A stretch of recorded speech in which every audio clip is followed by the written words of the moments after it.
ಮುಖ್ಯಮಂತ್ರಿ ಸಿದ್ದರಾಮಯ್ಯ ಅವರು ಬಹಳ ಅದೃಷ್ಟವಂತ ಮನುಷ್ಯ. ಅವರಂತ ಅದೃಷ್ಟ ಯಾರಿಗೋ ಬರೋದಿಲ್ಲ ಎಂದು ಚಾಮುಂಡೇಶ್ವರಿ ಕ್ಷೇತ್ರದ ಜೆಡಿಎಸ್ ಶಾಸಕ ಜಿಟಿ ದೇವೇಗೌಡರು ಅಭಿಪ್ರಾಯವನ್ನ ಪಟ್ಟಿದ್ದಾರೆ. ಜೊತೆಗೆ ಮುಖ್ಯಮಂತ್ರಿ ಬದಲಾವಣೆ ವಿಚಾರದಲ್ಲೂ ಕುತೂಹಲಕಾರಿಯಾದಂಥ ಹೇಳಿಕೆಯೊಂದನ್ನು ನೀಡಿದ್ದಾರೆ. ಇನ್ನು ಮುಖ್ಯಮಂತ್ರಿ ಪರವಾಗಿ ಮತ್ತೊಮ್ಮೆ ಬ್ಯಾಟ್ ಬೀಸಿರುವಂಥ ಜಿಟಿಡಿ ಅಂದು ಮೈಸೂರು ನಾಡಹಬ್ಬ ದಸರಾ ಉದ್ಘಾಟನೆಯ ವೇಳೆಯಲ್ಲೂ ಕೂಡ ಸಿದ್ದರಾಮಯ್ಯ ಪರವಾಗಿ ಮಾತನಾಡಿದರು.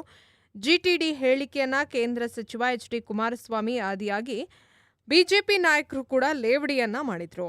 ನಗರದಲ್ಲಿ ಮಾತನಾಡಿದಂಥ ದೇವೇಗೌಡರು ಮುಖ್ಯಮಂತ್ರಿ ಬದಲಾವಣೆ ಎನ್ನುವ ವಿಚಾರವನ್ನ ಕೇಳಿ ಸಾಕಾಗಿ ಹೋಗಿದೆ. ಮುಖ್ಯಮಂತ್ರಿ ಬದಲಾವಣೆ ಆಗಲು ಶಾಸಕರ ಬಲ ಬೇಡವೇ ಎಂದು ಜಿಟಿ ದೇವೇಗೌಡರು ಹೇಳಿದ್ದಾರೆ. ಈ ಮೂಲಕ ಪರೋಕ್ಷವಾಗಿ ಉಪಮುಖ್ಯಮಂತ್ರಿ ಡಿಕೆ ಶಿವಕುಮಾರ್ ವಿರುದ್ಧ ಮಾತನಾಡಿದ್ದಾರೆ.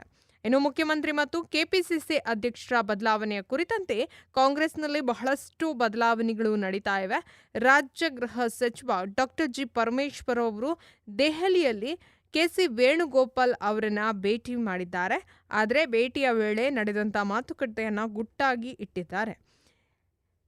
ಕೆಪಿಸಿಸಿ ಅಧ್ಯಕ್ಷ ಡಿಕೆ ಶಿವಕುಮಾರ್ ಕಾರ್ಯಾಧ್ಯಕ್ಷ ಚಂದ್ರಶೇಖರ್ ವಿರುದ್ಧ ಸಹಕಾರ ಸಚಿವ ಕೆಎನ್ ರಾಜಣ್ಣ ಬಹಿರಂಗವಾಗಿಯೇ ಟೀಕಿಸಿದ್ರು. ಅವರಿಗೇನು ತಲೆ ಎರಡು ಕೊಂಬು ಇದೆಯಾ? ನನಗೆ ಸದಾಶಿವನಗರದಲ್ಲಿ ಮನೆ ಇದೆಯಾ?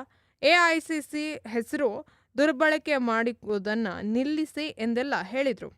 ಇದರ ಬೆನ್ನಲ್ಲೇ ಜಿಟಿ ದೇವೇಗೌಡರು ಹೇಳಿಕೆ ಮಹತ್ವವನ್ನು ಪಡೆದುಕೊಂಡಿದೆ. ಬರೀ ಸಿಎಂ ಬದಲಾವಣೆ ಎಂದು ಹೇಳಿಕೆ ನೀಡುತ್ತಿದ್ದರೆ ಆಗೋದಿಲ್ಲ.